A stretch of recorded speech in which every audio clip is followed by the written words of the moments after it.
What's up, everybody? Welcome back to another episode of the Born2BNerd Podcast. My name's Ethan. My name is Lance. And today we're going to be talking about all the fun new anime that's coming out. I'm just kidding. We're actually not talking about that today. we're going to be talking about a little bit more serious of a topic. Depending on how you're looking at it, we're going to be talking about AI and the influences that it's had on the arts and the growing changes we've been seeing over the last, especially year. This last year, it seems crazy. Like this past year's been crazy, right? Yeah. Like it seems like there was like you'd hear about it, and then all of a sudden, over the past like 9-ish months or so, it's just like exploded. So we're going to be talking about that and how it's kind of impacting us socially. So strap in for a fun one. It's going to be, hopefully a conversation you can take something from. Or add something to. Huh? Or add something to. So, like we were saying, it's been like AI's been popping up a lot. I wonder if we can get an AI count on how many times we're going to say that this episode. AI's been popping up a lot with social media to the point where this is something that like kind of just stuck out to me, and I didn't even realize it was happening until it happened. Was just how many people use ChatGPT as a search engine now, and as like the way that we used to say just Google it or whatever, or like that's what people are using ChatGPT for now. And I didn't also even know Google that has its own AI, so when you Google something, you can get an AI answer. Yeah. So, I mean, you're like without even... So, first off, I didn't even know that Google was doing that until I made this connection, right? So, you're using it whether you're meaning to or not, right? But I remember I was sitting at lunch, I guess it was back in May, so like month or so ago. I was sitting at lunch with some people that I was working with, and I said something about, I'm going to go get us some coffee at this place down the street. And I was like, I don't know what their menu is. And the guy that was sitting at lunch with us was like, I'll just ask ChatGPT. It'll tell us. And I was like, what? Like, first off, how do you even you have it on your phone, like just at the ready? And I mean, he just whips it out and asks it this thing. But it just blew me away that people are that comfortable with using it now.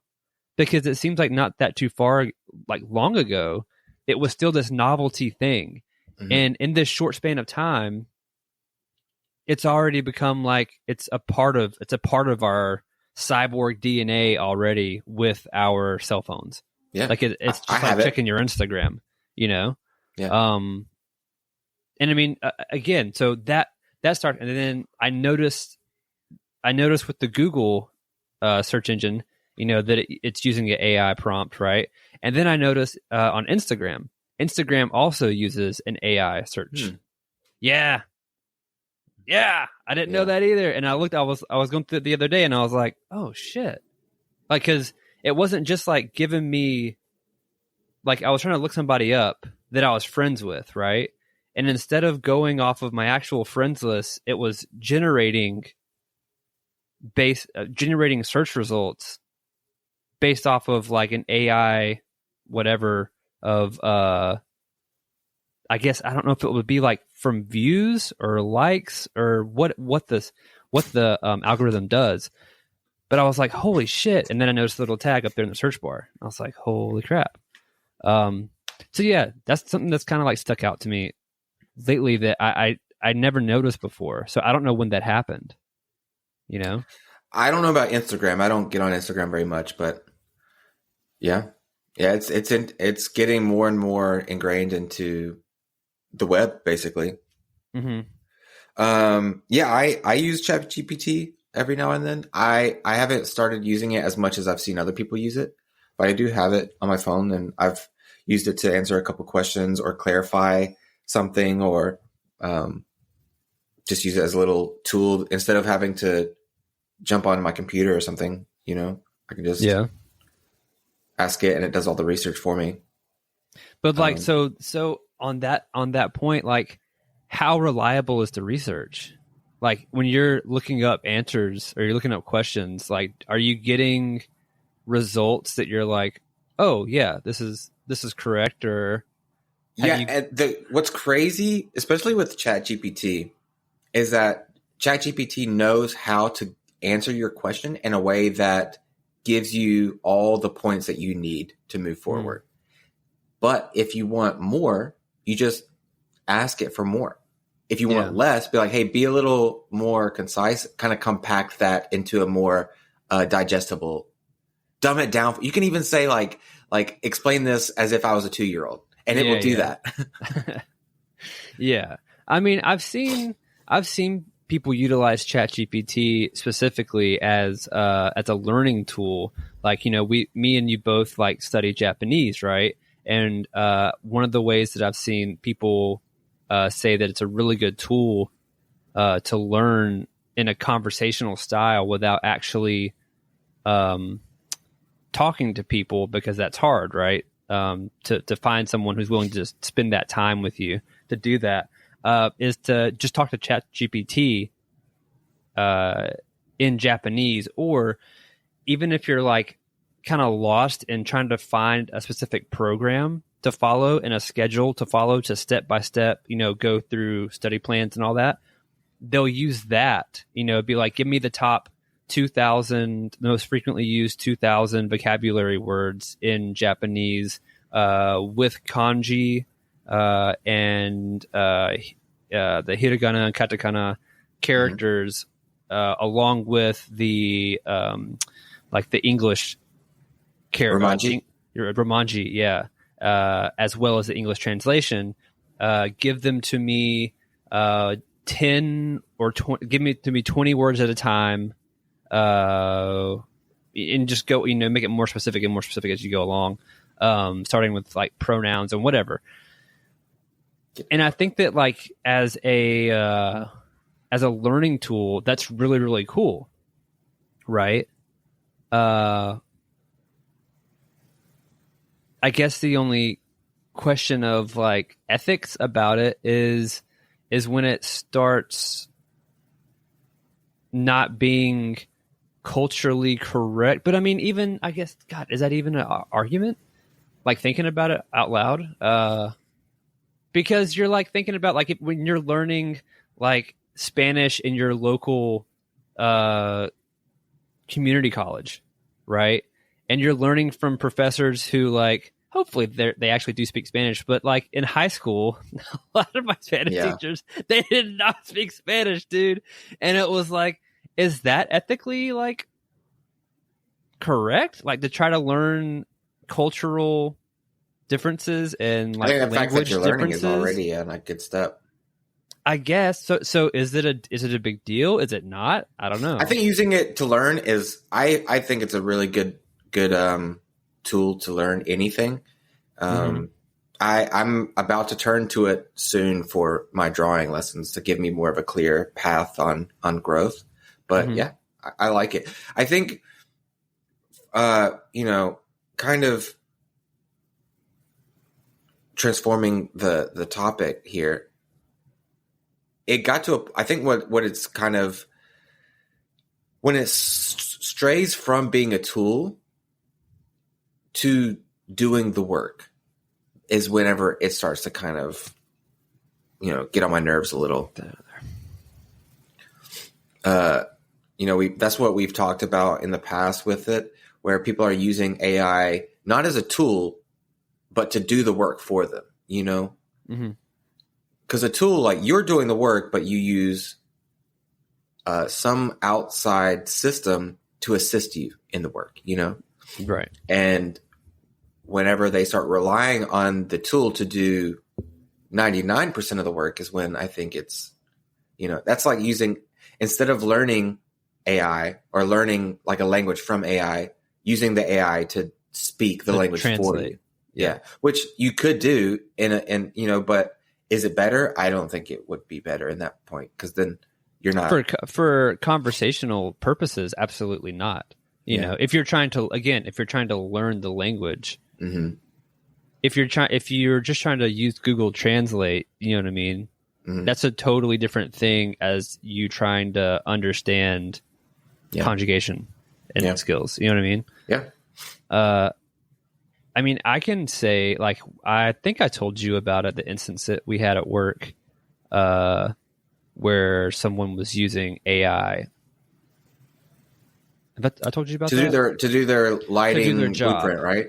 Well, yeah, I'm not going to say what project it was or anything like that, but on a production I was recently on, I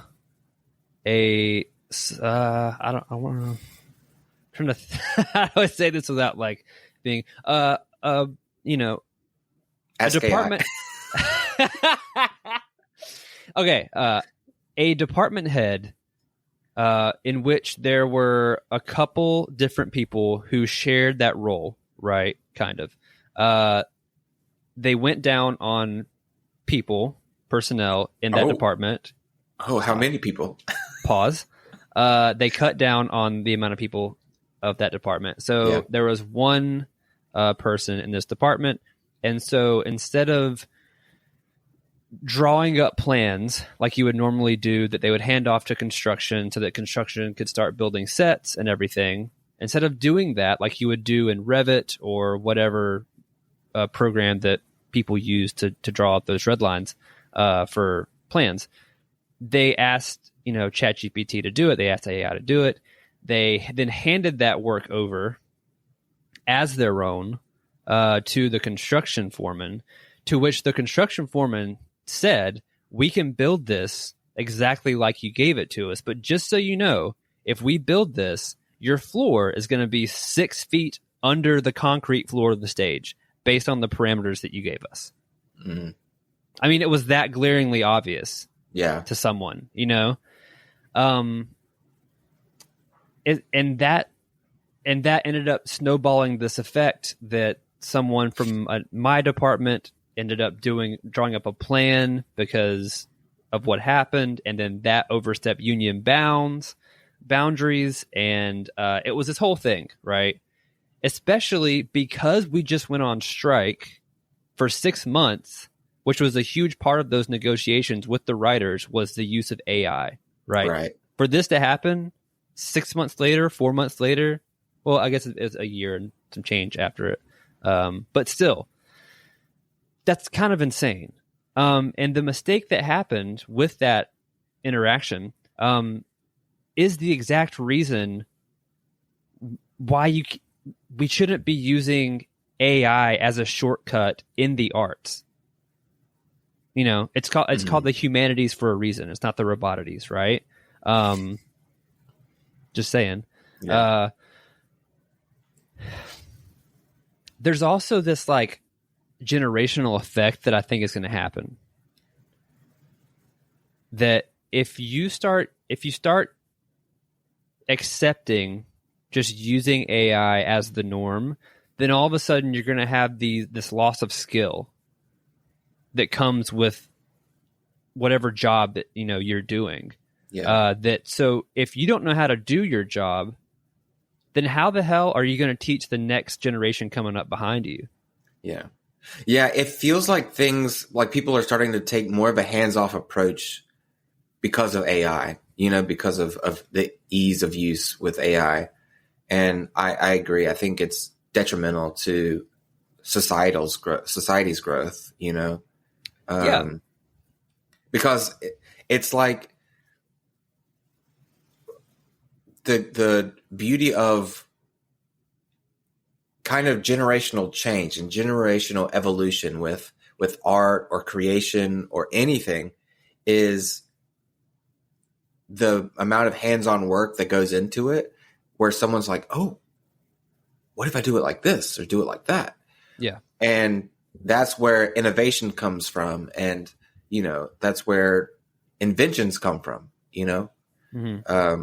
And whenever you take the hands off of it and just let AI take over, no one's in the field, no one's doing the work and having those epiphanies, Mm-hmm.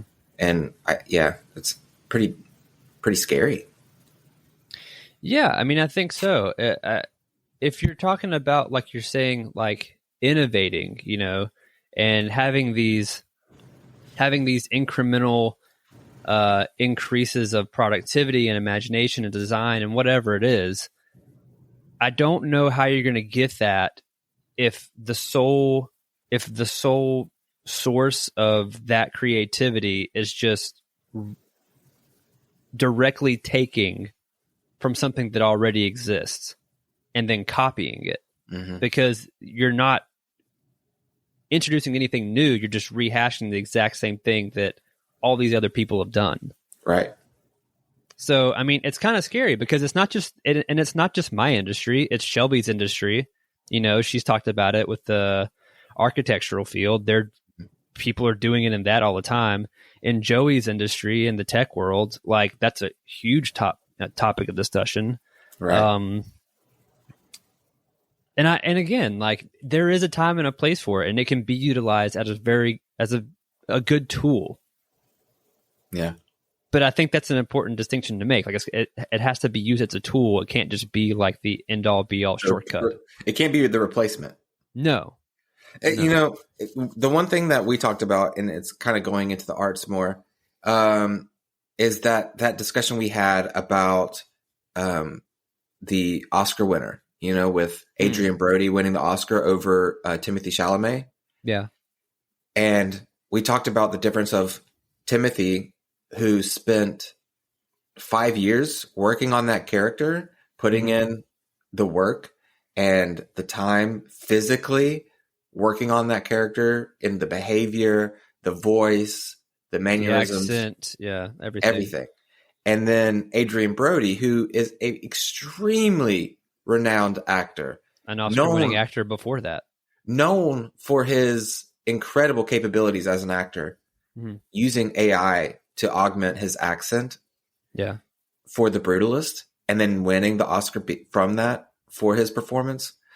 That's where it starts to kind of get a little strange, where it's like you have given, I'm sure he put work in too, you know, I'm sure he put work in too, but he should have the skill sets he needs to reach the level that he wants to reach, you know, and to use AI to fix an accent that he couldn't achieve himself, you know? Well, that's another question, right? Like, is it an issue? Is it a problem with like his skill of being able to reach that? I don't think so. But you're telling me that the studio couldn't have paid for an actual person to get him actual samples or recordings of someone from that part of the world that he was trying to emulate? Or they couldn't have gotten him a dialect coach to get him to that, to get him there. Right. And also, let's say in this world, he wasn't able to get it. So why was that so necessary that they were like, no, he has to sound exactly like they did in that time period. So we're going to use AI to generate it. Yeah. It's like, why can't he just have a slightly unique accent, you know? Yeah. Well, especially because he was a made-up person anyway. Yeah. Like, he wasn't a real person. Like, you know? Yeah, the use of AI in that moment just feels so unnecessary. Especially because I could be wrong, but I feel like no one who watched that movie would have been like, his accent is not quite accurate for that time period, or that small village, or whatever it is that was unique to that, you know, that small village in Istanbul, like outside of Istanbul, like I know that's not how they talked in 1935. Yeah. And the thing is like, oh, well, let's let the argument be like, well, we wanted it to be as accurate as possible because that was the message that we were trying to tell. Well, using AI does not make that any more authentic. If anything, it makes it less authentic. Yeah. I mean, I remember when you first brought that up a while back, I hadn't even heard that story, that's what they did. Mm-hmm. And immediately, because I went and saw The Brutalist and I loved it. I thought it was amazing. Mm-hmm. And it, for whatever reason, whether it's warranted or not, when I learned that he And I think it's also compounded by the fact that he won the Oscar, right? If he didn't win the Oscar, I don't know that it's that much. I mean, it kind of is, though. Like, if you think about it, because he's nominated along with 5 other actors in how many movies that came out this past year? Like, he's in the top 5. Let me ask you a question before you continue, because I want you to like continue what you were saying with this idea. Would you compare his use of AI to an athlete being caught using steroids on TRT? Yeah. Oh God, I don't know. Like, on one hand, like it's the idea that like with sports, just taking D-ball or whatever, testosterone, HRT, whatever it is that you're taking, that alone is going to make you a better athlete. And that's not true. Like, you actually, there's the insane amount of work that you have to put in to make that even viable. You know what I mean? Mm-hmm. But there's no doubt that it definitely helps. Yeah. Like, clearly. But without the work that people put into it, it's not gonna have that effect. Could the same thing be said for Adrian Brody? Having that very specific version of that accent that he was able to mimic or whatever, or however they did it, would that have worked on a lesser actor? With AI? With AI. I mean, AI can literally do anything. But can it do that, though? Because it clearly can't do everything. Like, that's what we were talking about, right? Like, it can get you very close. It can do some really cool things, but it has this uncanny valley thing, right? A lot of the times. Well, and now we're getting into a new topic, because that uncanny valley is slowly starting to disappear. Going away. Yeah. Yeah, but it's still there. For now. For now. I'm telling you, man, there are moments where I'm like, I don't know. I saw this TikTok at work the other day that was like, can you tell which one's AI and which one's real? It was photography. And it was there were 2 pictures of an old man, close up, highly detailed, 4K, you know? Yeah. I had no clue which one was AI. Absolutely no clue. And I looked hard, and it was impossible. They looked like basically the same image. And then it was like 2 dogs. It's like, which dog is AI? No clue. They're both dogs. There's no missing toe. There's no wonky fur line. Like, those are both dogs, you know? Yeah. And so, dude, we're close. I knew things were bad whenever they released the video footage where the AI, you know, the prompt ad thing for AI, where it's like, I'm not real, I'm just a prompt, and it's literally people speaking. they're like, the AI is creating people that are moving their mouths in accordance, like in matching their speaking.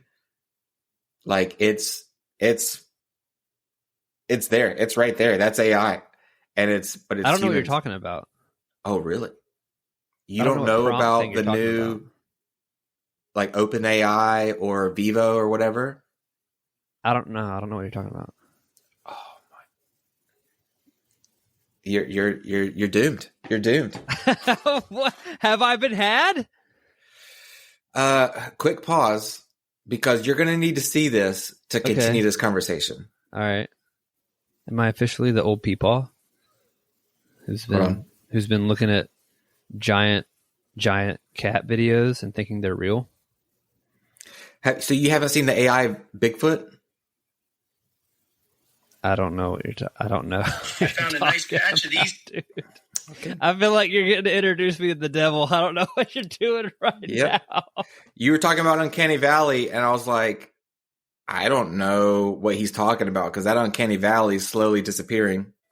For the podcast, I am sending him videos of the viral Bigfoot vlogger. Wait, is this okay? I think I've seen some of this. Okay, okay, all right, the Bigfoot deal. Okay, all right, proceed. Yeah, that's AI. None of that is real. Yeah. Okay. The speaking is AI. Yeah.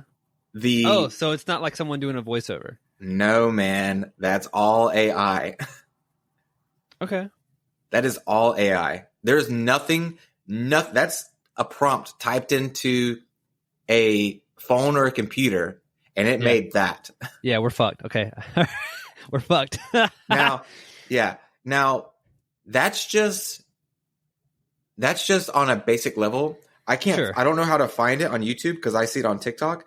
There's another one, right, that blew my mind, and that I saw it and I was like, that's it. Like, we're done. It was the same series, these Bigfoot vlogger thing, and he was with the Yeti, which is the white one, the white one, and he's like, oh, we found a camper's hunter's camera or something like that, and he's like, let's see what's on it, and he takes the camera. It looks like a GoPro, right? He takes it and his POV shows the camera, and he's flipping through it and it's showing pictures of them on the camera. It's AI that is showing a AI person looking at a camera with pictures of them on the camera. And then what blows my mind even more is he takes the camera. He's like, let's prank them. And he's like, let's take some fun pictures. And he holds it up. And in the camera, you can see the video of it recording and displaying what his camera is seeing as he's moving it around. And it's matching up exactly how it would in real life if you were using a camera with a viewfinder around. It is absolutely mind-blowing because it's not real. So that, to me, is kind of what changed everything as far as what I think is possible and where I think things are headed.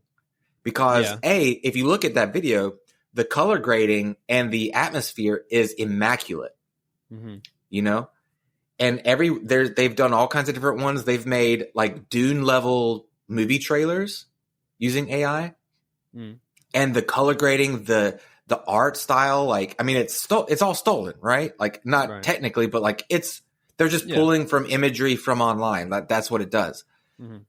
But it's manufacturing it in this new skin that looks uncanny. You know, it looks exactly like what studios would spend millions of dollars doing. Yeah. And someone is doing it on their computer for free. Yeah. You know? Well, I mean, I remember even when you know how like when Star Wars and Marvel started doing all of the de-aging stuff. Yeah. Out of coffee. Bummer. When they started doing all the de-aging stuff, there was some like, you know, you look at it and you'd be like, that just looks off. Like how they do, like the way their mouth like moves, like it doesn't really. The bottom lip moves. Yeah, more. It's weird, right? And then all of a sudden, all those deep fakes started coming out with like there was one famous one that was like Tom Cruise speaking Korean or something like that. Yeah. And it took me, I mean, you realize what it is. You realize what it is, but initially you're like, I didn't know Tom Cruise spoke Korean. You know what I mean? And it's like up into the point where it's like all it really is like you can kind of see the stitching or something like behind where you're like, oh, it's not fucking real. But up until that point, you're like, holy fuck. Like, I did not know that. And that's just off of somebody's fucking phone. And that's old technology too. And that's old. And that video was like 4 years old. Yeah. Like I saw a video a couple weeks ago. It was this, you know, that like, what's it called? Omegle or whatever that people use. Omegle. Yeah. It was like that, but this guy had an AI program where he would pick an actor or celebrity or public figure or whatever, and it would overlay his face like a deep fake, right? But it was so realistic that he could take his phone and turn the light on, like the flashlight, and shine it, and it would add like the reflections, like it would add the lighting of the face to where he could like basically prove that he was who he had deepfaked. And it looked so realistic. I mean, it's just crazy. It's absolutely insane. Yeah. So back to where we are. Do I think that in light of new discussions, do I think that it's kind of like using performance enhancing drugs as far as athletes? Yeah. Yeah, kind of. Yeah. So. Yeah. If it's up to the level of like that, yeah, that's kind of crazy. Because so with the whole Adrian Brody thing, just to go back on that, that's not something like he used AI to get the accent and then did the accent. You're saying that in the film, they used AI to change his accent to be. I don't know. So they didn't release. I don't think they've released how much work they did. They didn't show like a before and after or anything. But it has been released that AI was used to achieve the accent that he has in the movie.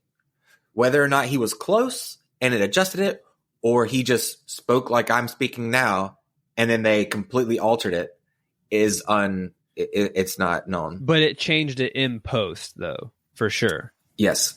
Okay. Yeah, that's pretty fucked. Yeah. Yeah. And he won an Oscar, And he won an Oscar for it. Yeah. I haven't seen the movie, but I know Adrian Brody. I have been a huge fan of him for a long time, even though I've, since seen some things that make him less of a likable person.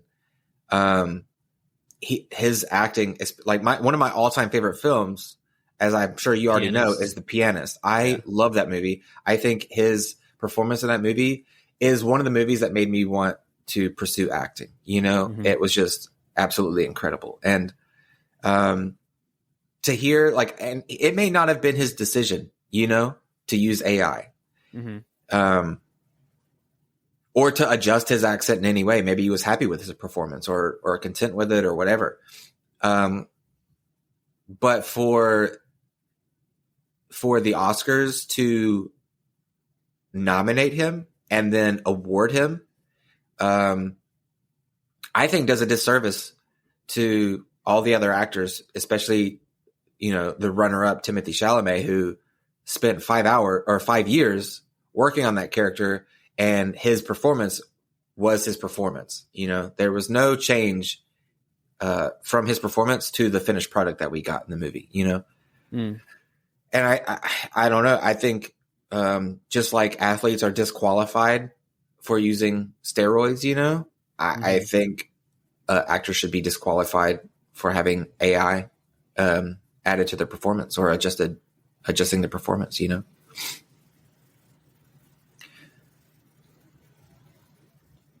You disagree? I don't know that I disagree. I'm just going through my head. Do I think it's cheating? Yes, I do think it, or, air quotes cheating. Do I think it's milking the system and going against being in the art? Yeah, I do. My question is, how long has it actually been going on and we just didn't know about it? How many performances or entire sequences, maybe even films that have been edited with AI that we didn't even know about, to the point, how many scripts have been written with AI to the point that we had the strikes, right? That they just haven't released that data. They haven't released that list. This new level of AI is, I would say, predominantly visual. A lot of the textual AI has been in use for, a good few years now, if not more. Yeah. So, on that end, who knows? I think visually we're seeing this surgence of AI is very fresh, So I'm not sure, but yeah. I was telling you, I saw that ad yesterday or the day before. It was that Verizon ad, and it was, I don't know if you've seen it since I brought it up, but I still haven't seen it. No, it's it was a quick ad, maybe 10 seconds or something.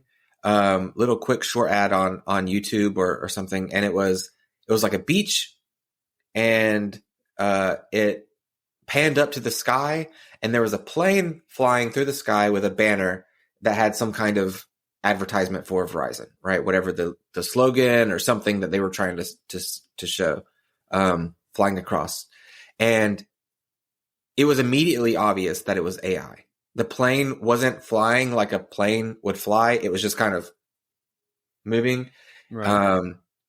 The banner behind it wasn't like flapping or had any type of like air physics. It was just, and the sound of the plane, like it was clearly not authentic audio or even soundbite from a plane. It was like an AI generated, like what they would this would sound like.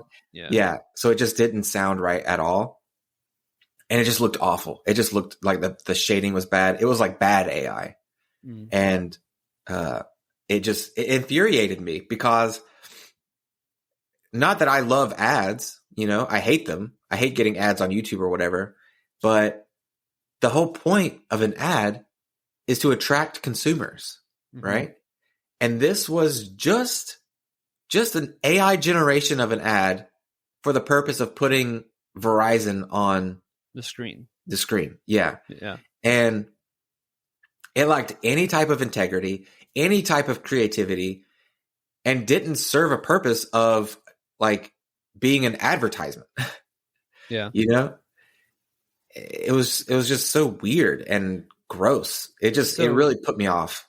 So in just piggybacking off of, because there are levels to it, right? I'm assuming is what it seems like. Yeah. Because what you're talking about, that ad, I recently, last weekend, Amazon does like the NASCAR races now, right? They do coverage of NASCAR races. So I was like opened up the TV, and that's what was on. And I was like, oh, well, let's just pop in and see where they're at, because they were in like Mexico City or something. And the opening to the coverage of NASCAR in Mexico City was the Ghibli AI generated art.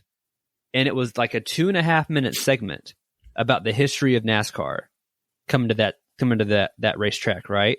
And Mm-hmm. It was all in not even like not good like Ghibli styled art. It was clearly shit Ghibli style AI that they had thrown in because they were like, oh, well, I think anime is popular, especially in South America. Let's go ahead and throw that in there, And I mean, it pissed me off on a bunch of different fronts.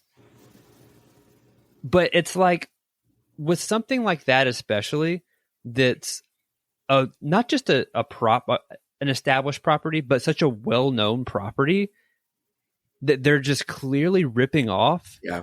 It's like, how in the hell I mean, it's technically legal, I guess, but it's not. That's the whole point of this conversation, kind of, right? It's like, mm-hmm. Where do we draw the line between in legality?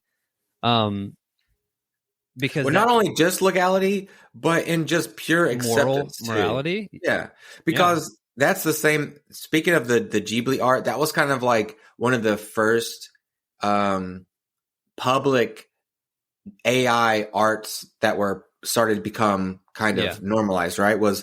And what really like upset me was when the White House started posting their briefings or their news reports with an image from that moment generated by AI in the Ghibli style, which is so extremely anti-Miyazaki insulting. Yes, dude. It infuriates me. Because not only AI in general, Miyazaki is completely against not only AI but like CG generated art, right? And he's like, not that I agree with it.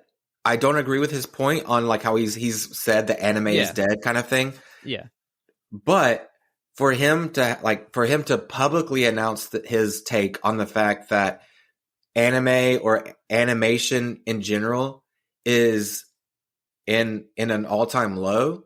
Mm-hmm. And then to see his work, his art style of his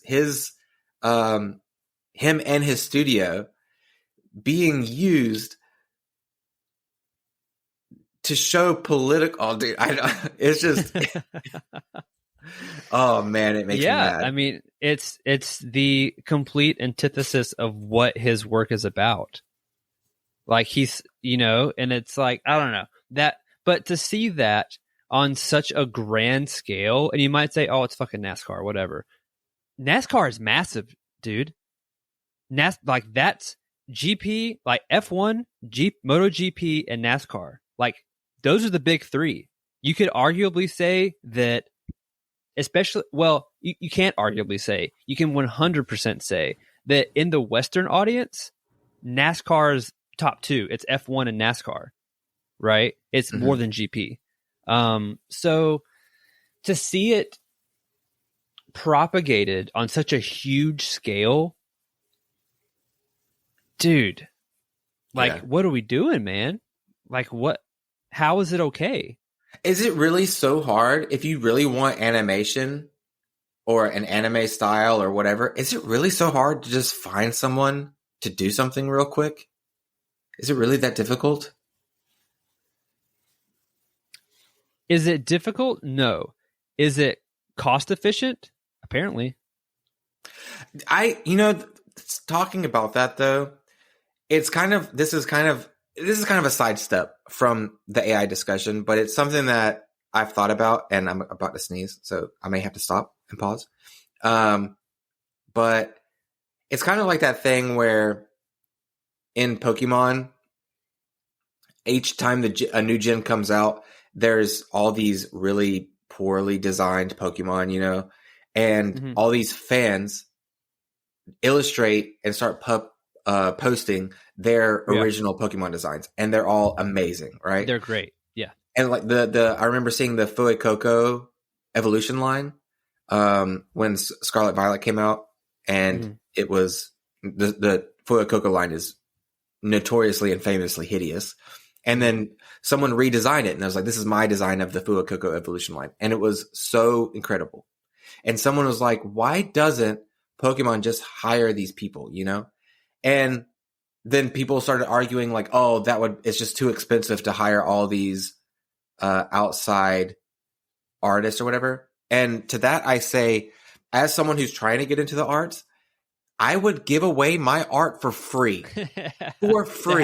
To have it immortalized in the pantheon of Pokemon. Yeah. Yes, 100%. I would give it away. If someone was like, hey, we really like your Pokemon design, we can't afford to pay you because we're trying to do this with multiple artists or whatever.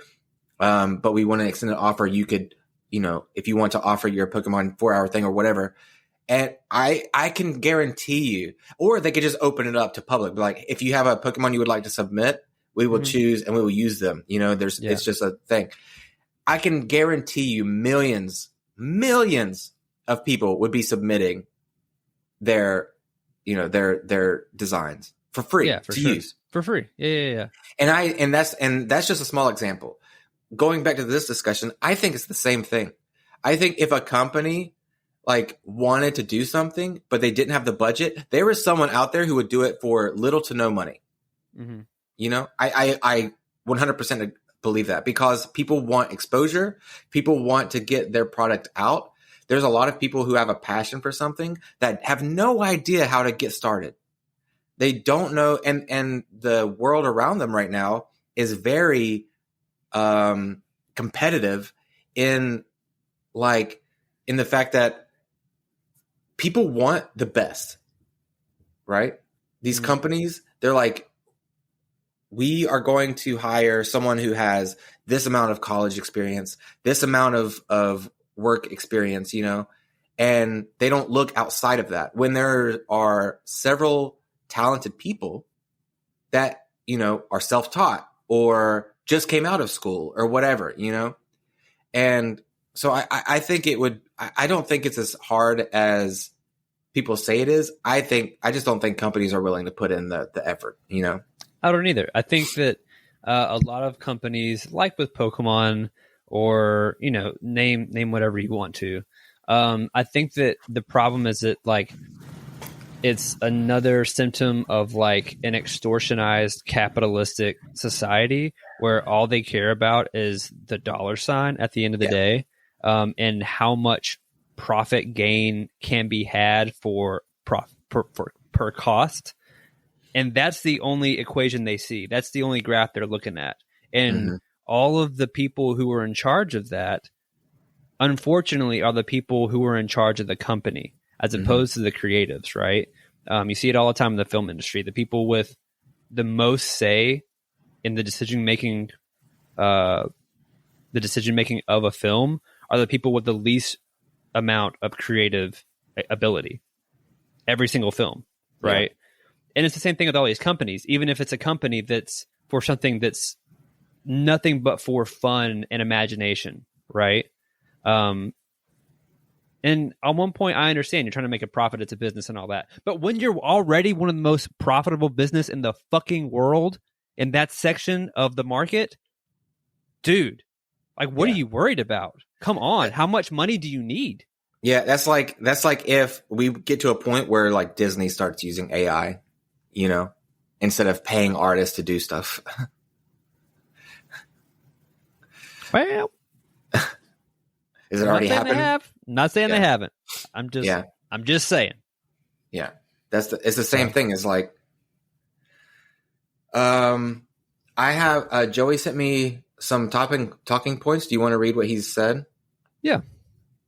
All right. So I asked our friend Joey, who we tried to get on the podcast as a guest, but things just don't quite align. He's on the other side of the country, so it's a little difficult. But he said the most relevant to me is how I transitioned to a prompt coding engineer. Work-wise, but it makes everything more efficient. Although it's not perfect, still takes out the tedious stuff.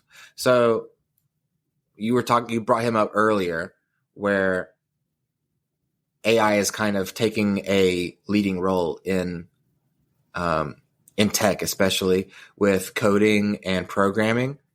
And so a lot of these coders are now basically AI operators, Yeah. Let's see what else. Non-work wise, AI is infesting everything, and people are just farming money until it gets demonetized or until it doesn't make much anymore. He also says, go ahead. Oh, he also says there's a cancel culture for AI in professional use, though, and big companies want to use them, but get the heat and think they're gonna flop, so they back out of it. Yeah, they want to use it until they get caught. Yeah, kind of like Duolingo did. What did they started getting canceled? Yeah, what happened with Duolingo? They were using AI. Yeah, I guess they were using AI to I don't know, generate their lessons or what, but yeah, they got caught using AI, which. I don't know, man. That's when it comes to that kind of stuff. I'm not sure. That's kind of like goes outside back to what we were talking about earlier. Yeah, because it's just a tool for learning. But I mean, I will say, like, although you could say that Duolingo being a language learning should give jobs to people who are multilingual, qualified, and multilingual, qualified to teach a language. Yeah, qualified to teach. Yep. I agree. I will say, like, what he's talking about where he says it's investing everything. I love that he put it like that. I think that feeds into this idea of like AI slop, right? Yeah. That you see everywhere. I mean, in the past few days, actually, on Instagram, I've noticed that like all of like there'll be like your store, like your posts that you're seeing down your feed, and then all of a sudden you'll have your line of shorts that come across, I noticed the other day, I was like, why do they all look the same?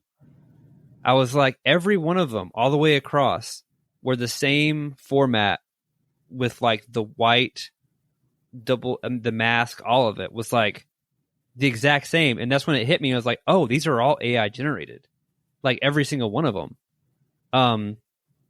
And apparently it's like actually a pretty huge, what he's talking about. It's a pretty huge like side hustle and easy way to make money.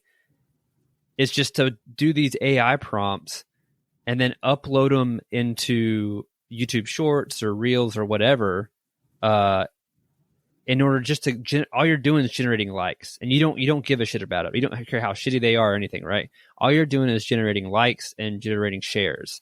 In that you're inevitably generating money through your channel, whatever you're doing, right?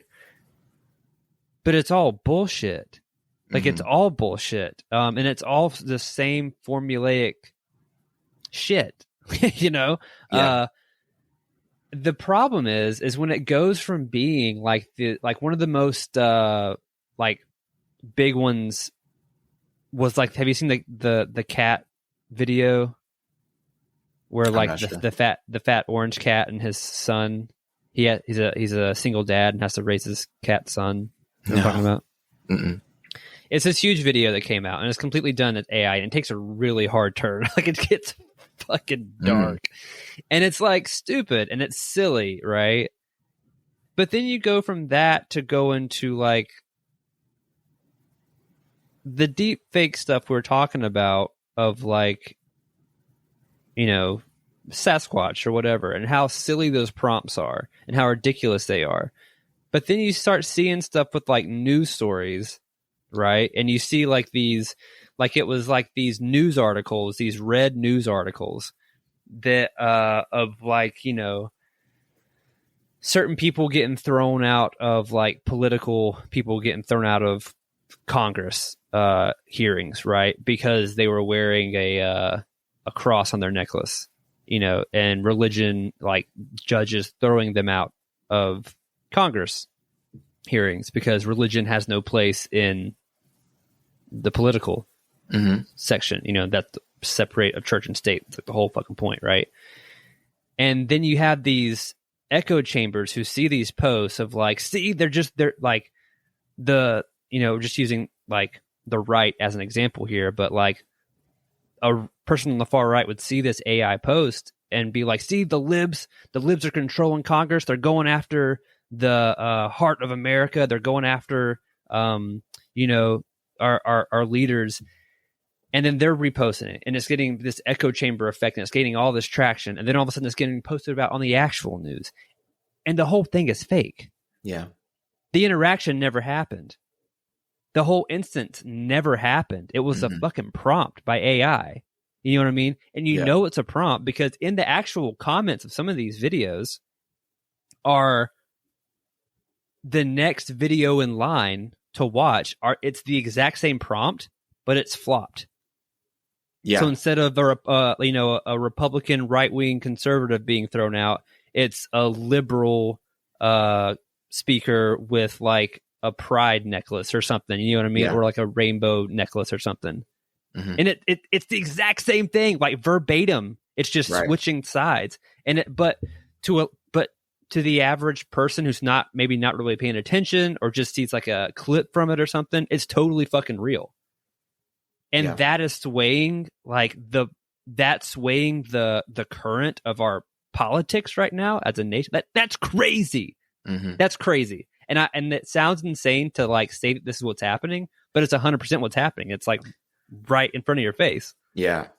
That's what's wild. And that's what's scary to me. Yeah. I mean, yeah, man, it's terrifying and it's only going to get worse because it's getting, like we talked about earlier, that uncanny valley, that the ability to discern AI from reality is becoming so small, almost non-existent, to where it's getting to the point where you can't tell if something is real or not, you know? Yeah. And I mean, I think too, like with someone, especially I think with millennials or Gen Z, you know, whatever, they've always had the internet, but like millennials, I think especially, I think is the last generation where like we didn't have the internet in full access, and then we were there for every step of the way, every incremental increase in technology of social media and everything, right? So with everything that's happened over the past 15 years with social media, we're slowly seeing like we can kind of recognize like, oh, that's bullshit. Like that's fake. That's whatever, right? It's getting harder even for us to decipher. Like sometimes I'll have to look at it a second time and I'm like you were saying, like, is that real? No, it's not real. Okay. But that's me. Mm-hmm. My 60-year-old mom. Yeah. Brother. Yeah. Like that whole generation of people, it's gospel to them. Like it's not just like believing in something that they have heard of. They're believing it because they're seeing it. It's right before their eyes. So why wouldn't they believe it? Yeah. And that's what's like sad and scary. You know what I mean? Because go ahead. Okay, so it's like you had those videos coming out a few months ago where they were showing their grandma like clips from GTA 5. It's like a car driving through the like a sidewalk and hitting a bunch of people, and she's like, oh no, and so if they're falling for game graphics from GTA 5, then this AI stuff is just gonna destroy an entire generation. Yeah, no, I mean, I saw it like just like comically, like it's like pictures of people at like, you know, Christmas or whatever, and they're all just sitting around and someone's doing so, and like the mom is like, she's like, Cheryl, look at this cat. I need this cat. Look how big it is. I need this cat. And like the daughter is dying laughing. She's like, that's not a real cat, Mom. She's like, the hell it ain't. Look at it. You know, she's like, that is AI, Mom. Have you ever seen a cat that big? And it's like obvious, kind of. Mm-hmm. Except but even when it's not obvious. Yeah, even when it's not obvious. What do you do then? It's like, and that's the problem. It's getting less and less so. Like it's getting more and more subtle. The difference between something that's not and something that is real. And that's what's scary. Yeah. So, I don't know. I guess I don't want to really get into too much of like the politics of it. But yeah. I will say though, unlike, you know, it's easy to talk about how, because I do want to talk about the positives of AI, because I actually do like the potential of AI in good circumstances. But before I get into that, this is just a new replacement for themes that have been done in the past, right? Like I saw a video the other day where it's like someone was saying, my friend posts stills, like screenshots from Red Dead 2 to their local news station to use as like a public submission for the like landscape of, I don't know where it's like Oklahoma or Montana or something. And that's awesome. They were like posting it for like when they're talking about, you know, the beauty of their region or whatever. And they're like, they're using that, you know, and it's like submitted from Red Dead 2, you know?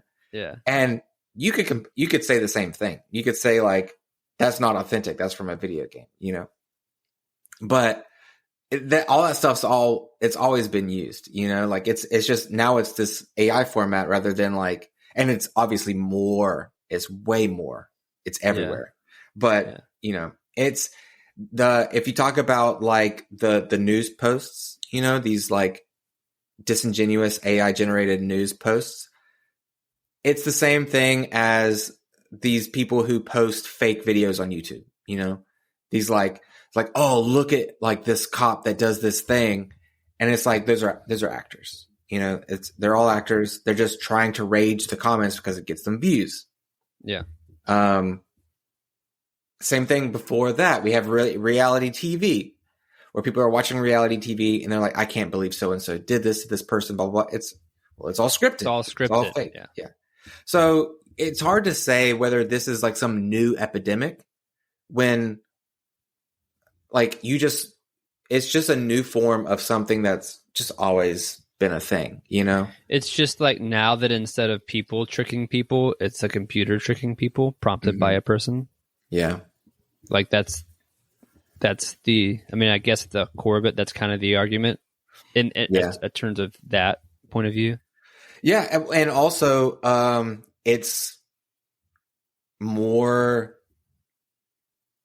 ready available to anyone, you know, like before, like let's talk like these fake videos, where they use actors to play like a Karen, like, you know, it's a Karen video and it's like, it's actors, right?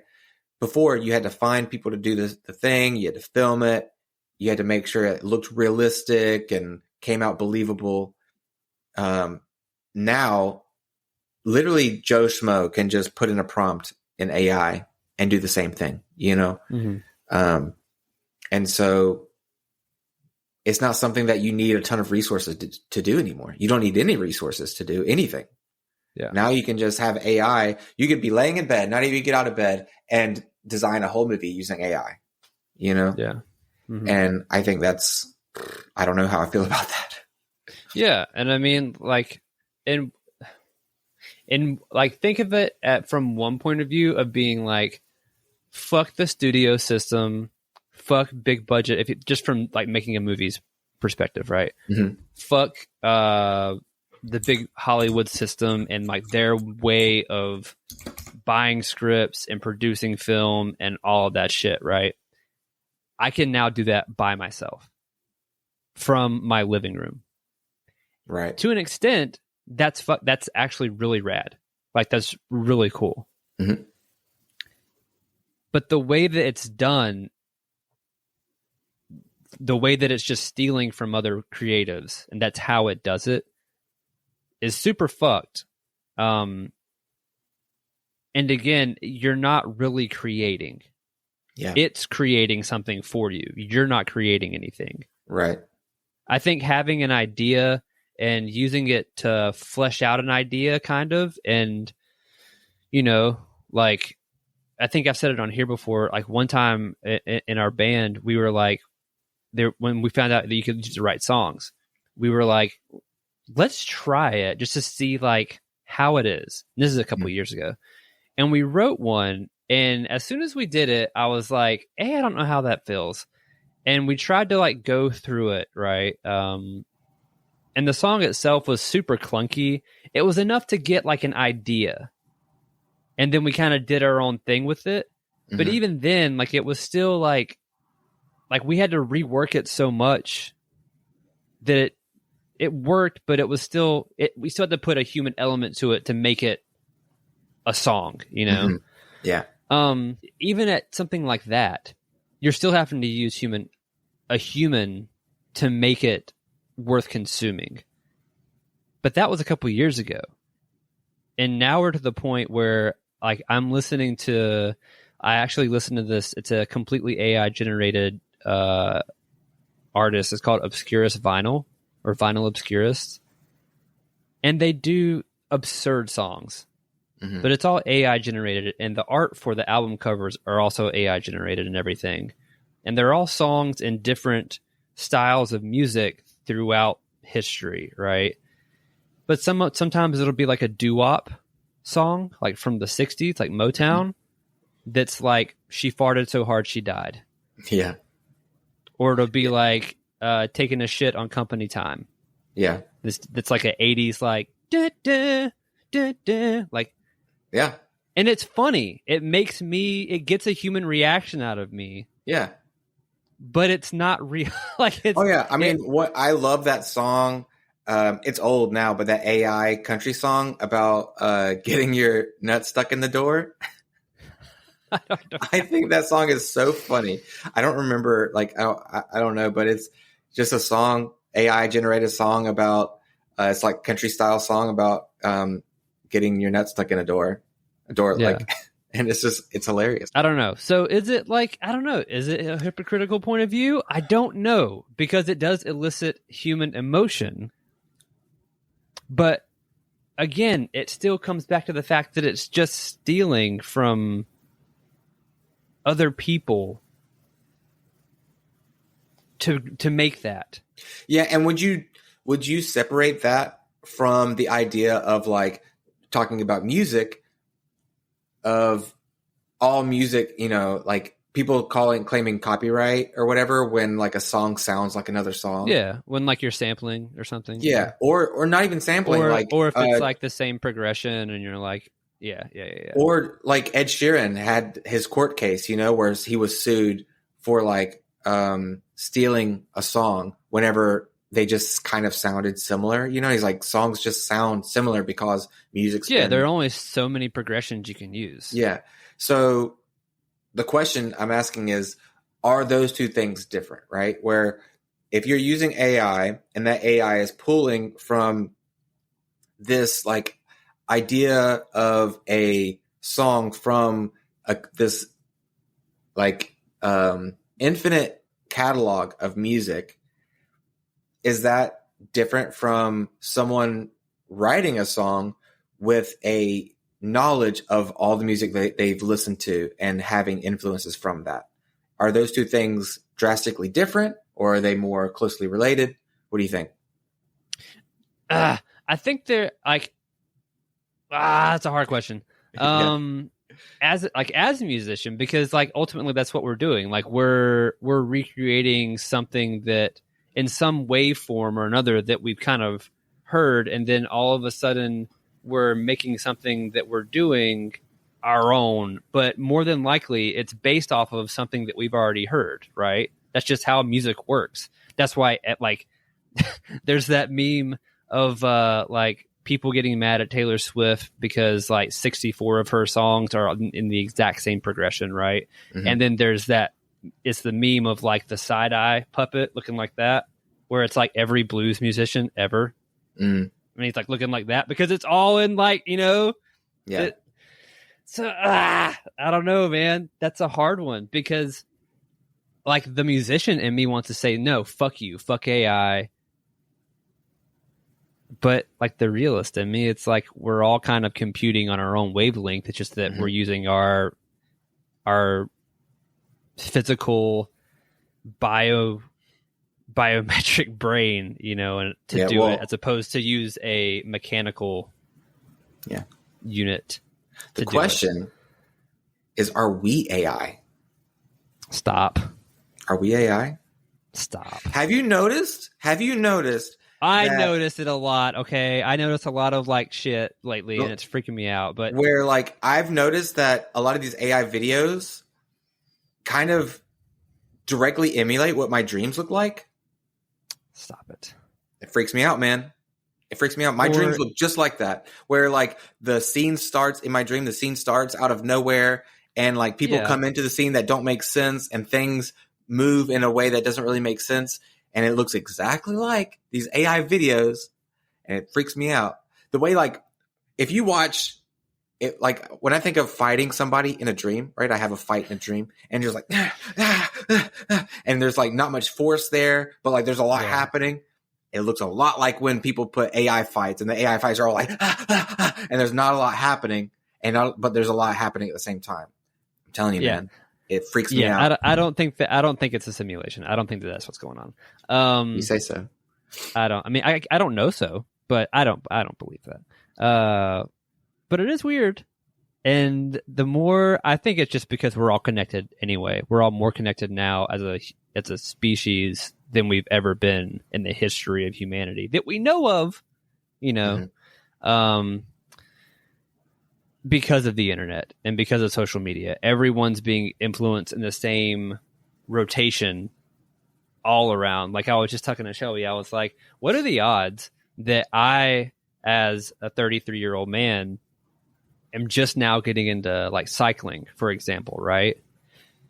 And I also like watch my car videos on YouTube. Like I love my car videos where I'm just like watching builds. It's fucking cool, right? Mm-hmm. Randomly, like 3 of these other car video dudes this past week have been like, so I got into something new, and they roll out a freaking bicycle and they're like, I think I've got a new hobby. And I'm like, are you shitting me right now?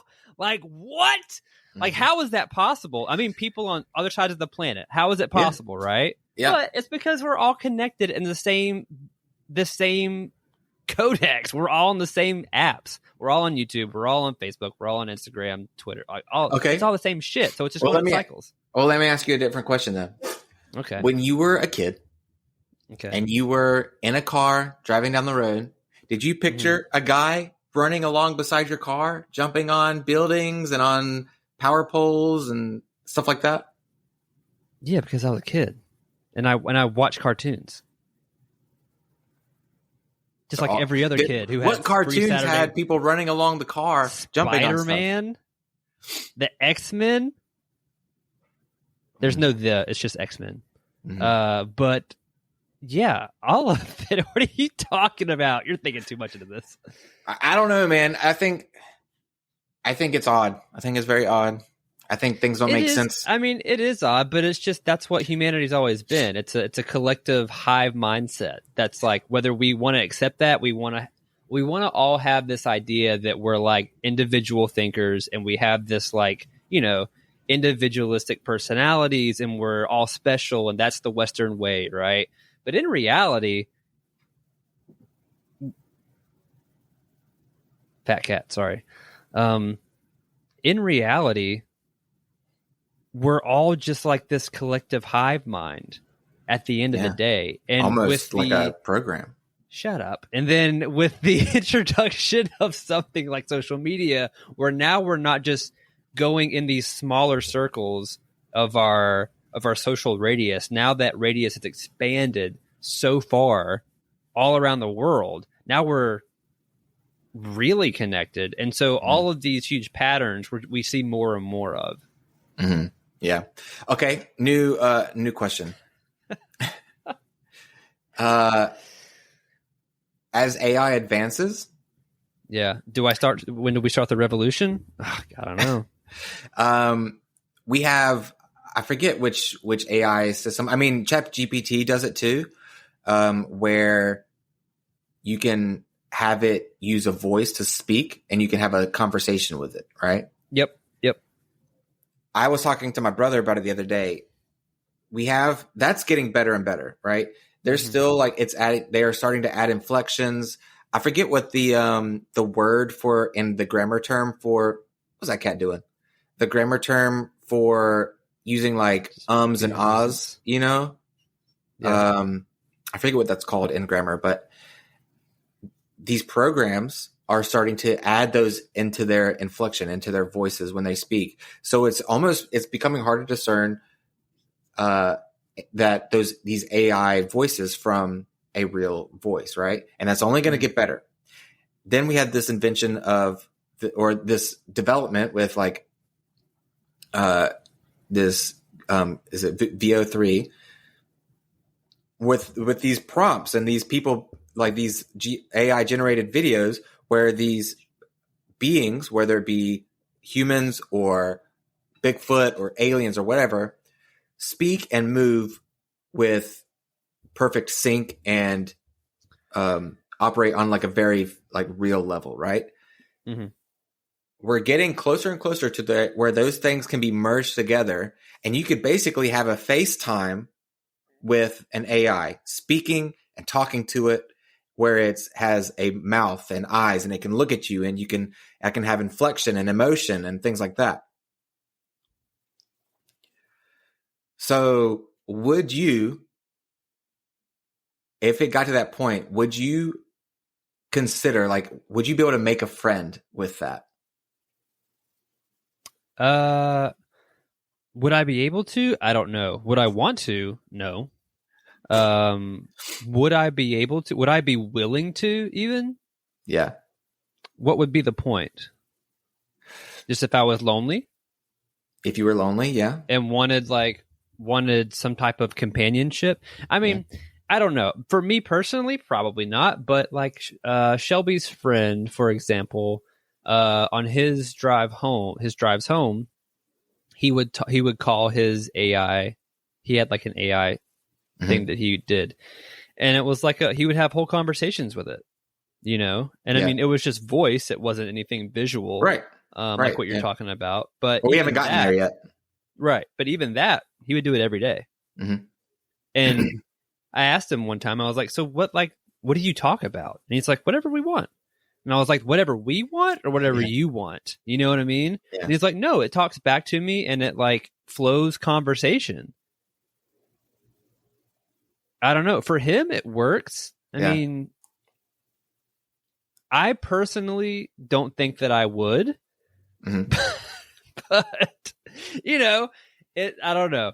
I keep getting randomly too. I keep getting these like the memes of Trunks when he comes back from the future, and he's like, you can't let him turn these things on, and he's like blasting them when it's like a picture of the dude, like it's like AI generated, the guy coming up and kissing this like clear, like this woman who's like this whole part of her looks like a human being, but this down below is like clearly like a robot, right? Yeah. But he comes up and he just like kisses her on the mouth, and the way that her body and face is articulating with him. Oh, I've seen that. Yeah.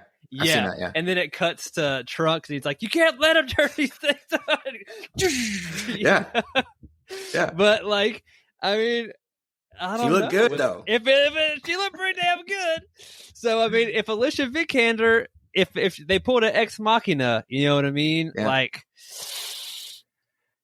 I don't know if I want to know the difference. You know, like even if I could tell a difference, would you want to? Like, well, yeah, and it's we're going under the presumption too that like, is AI going to be like this evil presence in the future? Like, honestly, why would it?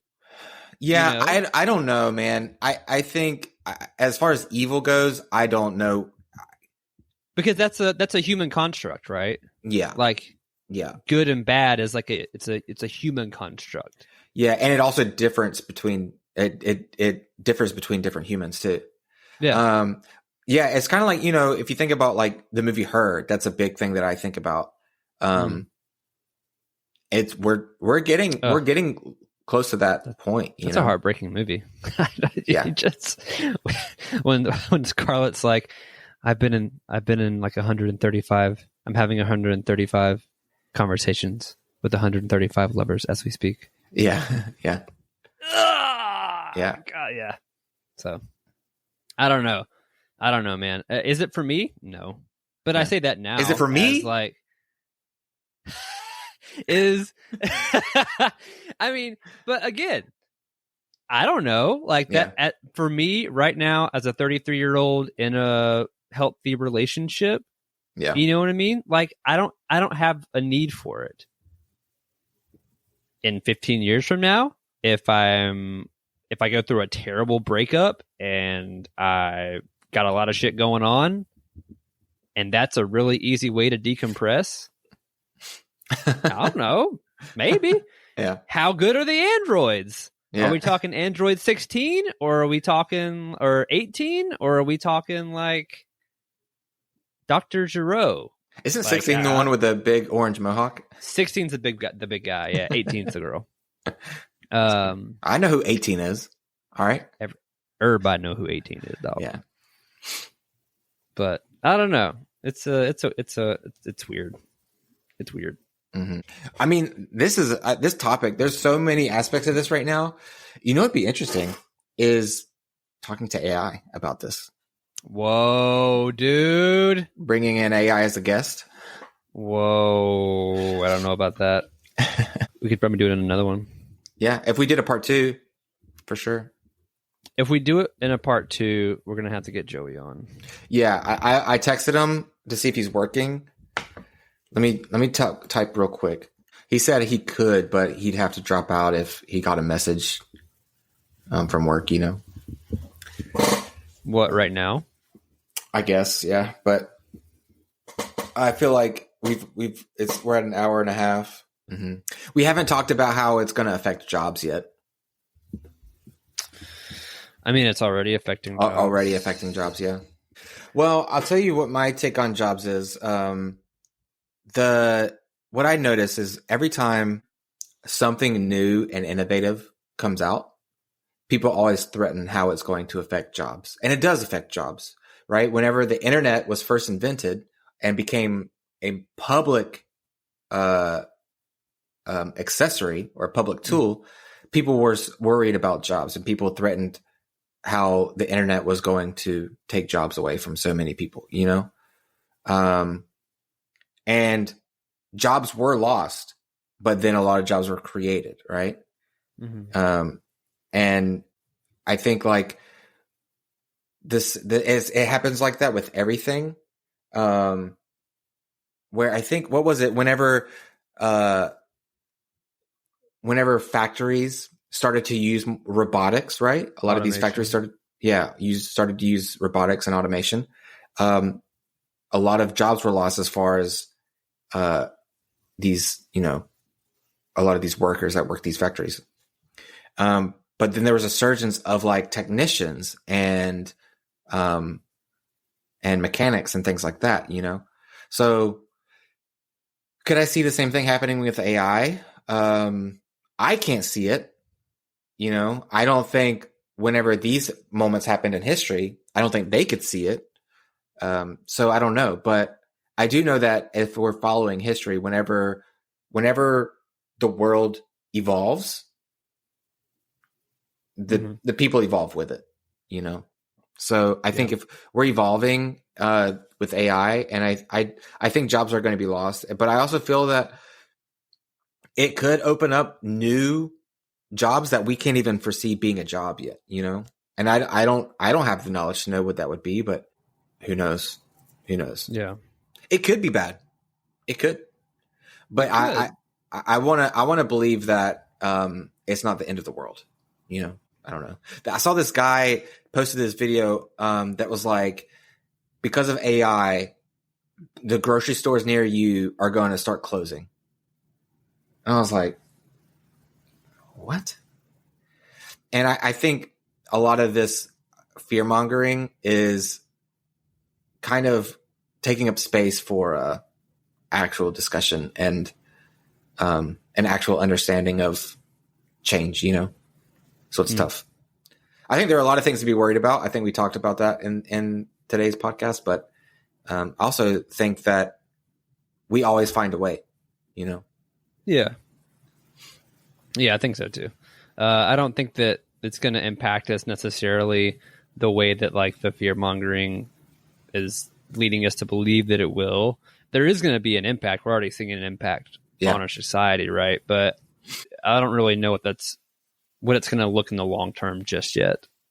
I like we've talked about before. I do think there is going to be like, if it continues the way that it is, there is going to be like this loss of understanding of process and how to create and how to do certain things, and you know, that knowledge will be lost. Okay, guys, I think that's going to wrap it up for us on this part one of this discussion of AI. If you want to follow us over at Born2BNerd on Twitch, on YouTube, Instagram, all the socials, they're down on the link tree. Lance is going to be doing some live streams of his drawing process this journey that he's taking of rediscovering his love for art, and his process of learning. So if you want to see those kind of streams, or him, he's going to be gaming. I don't know. He's always playing something. Head on over to Born2BNerd on Twitch. If you want to see some cool moto vlog stuff, my channel, Throttle Fox Moto Photo, I just put another video up on that this past week, so check that out. Everything else in the description below, and look for every podcast that we put out on Spotify, Apple Podcasts, Amazon Podcasts, YouTube, all that. Thank you so much for watching. See you next time. Bye.